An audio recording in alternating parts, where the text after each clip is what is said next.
سنن ابن ماجہ میں صحیح سند کے ساتھ روایت ہے، نبی کریم صلی اللہ علیہ وسلم نے فرمایا، جو مسلمان شخص نماز اور ذکر کے لیے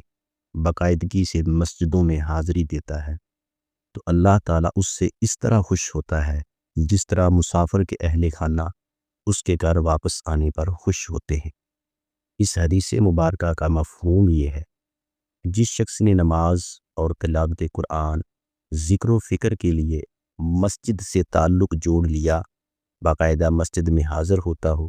مسجد کو اپنا گھر سمجھتا ہو، اس بندے سے اللہ راضی ہوتا ہے، اس پر خاص رحمت فرماتا ہے، اسے اپنے مقرب بندوں میں شامل کرتا ہے، اور مسجد سے محبت ایمان کی علامت ہے۔ مسجد سے محبت کرنے والے کو اللہ قیامت کے دن اپنا سایہ نصیب فرمائے گا۔ فطروں کے اس دور میں جو شخص مسجد میں نماز ادا کرتا ہے، مسجد کی دیکھ بھال کرتا ہے، اس کی تعمیر و ترقی میں حصہ ڈالتا ہے، مسجد کی صفائی ستھرائی کرتا ہے، تو وہ بہت ہی عظیم انسان ہے۔